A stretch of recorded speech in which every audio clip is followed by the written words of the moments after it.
video, we talked about how even good things like being chosen by God or having a deep love for your country can become idols when we elevate them above God's heart and his ways. And we looked at how God dealt with ancient Israel when they elevated their own ways above his. And I posed a question to my fellow Christians in America. Is your understanding of end times prophecy leading you to excuse modern Israel for things that God has always held his people accountable for? In this issue, Jesus dealt with it too, head on in the Gospels. In Luke chapter 4, Jesus walks into the synagogue in Nazareth, his old stomping grounds. He reads from the scroll of Isaiah, and then he declares to everyone there that he is the fulfillment of it. That he's come to preach good news to the poor, to set the captives free, to heal the brokenhearted, and to proclaim the Lord's favor. And in verse 22, it says, all bear him witness and wondered at the gracious words which proceeded out of his mouth. But then they flip the script. They go from admiration to, wait a minute, isn't that Joseph's son? Now Jesus, knowing their thoughts, doesn't respond with a miracle like he knows they want him to. Instead, he responds with two stories. Two stories where God bypassed Israel and blessed outsiders instead. A Gentile widow in Zarephath and a Syrian general named Naaman. And that's when the mood really shifts. The crowd that had just been praising him becomes enraged, and they try to lynch him. Why? Because Jesus exposed their sense of superiority. He exposed their belief that God's blessings were reserved for them alone. Let's zoom out a bit and see exactly what Jesus was talking about. First, the widow in Zarephath. During a severe drought and famine, God's judgment on Israel for King Ahab's idolatry, God sends Elijah not to an Israelite family, but to a Gentile widow. He tells him to go see her and she'll feed him. Elijah shows up and he asks her for water and bread. She says she only has enough flour and oil to make a final meal for her and her son before they die. But Elijah's like, man, don't even trip. Just go on and bake me a cake. And then he promises that the jar of flour shall not be spent and the jug of oil shall not be empty until the day that the Lord sends rain upon the earth. She obeys. She cooks this stranger dinner with the last that she had. And as a result, God miraculously sustains her, her household, and Elijah for many days. The faith of a foreigner obtained God's favor, while the disbelief of God's chosen brought them judgment. Then you have the case of Naaman, a Syrian general. At this time, Israel and Syria are beefing hard.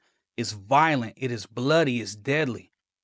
But God chooses to heal the high-ranking Gentile military official, one of Israel's enemies.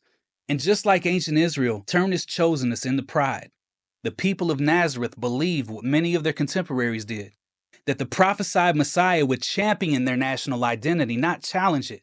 He would restore them, his chosen, to power, not empower the Gentiles. And today, much of the church are doing the same thing. We want Jesus to bless our flag, our military, our agenda. We want a Christ who reinforces our sense of superiority, whether as a nation, a race, or a religious movement. But the real Christ doesn't play favorites. He didn't come to make Israel or America great again. He came to reconcile the world to God, and that offends people who think God's favor is exclusive to them and their tribe.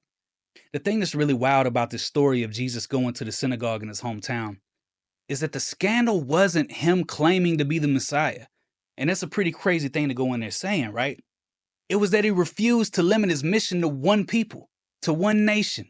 He reminded them that God has always had a heart for the outsider, always. And that being chosen was never about domination. It was about being a blessing. But nationalism doesn't want to bless others.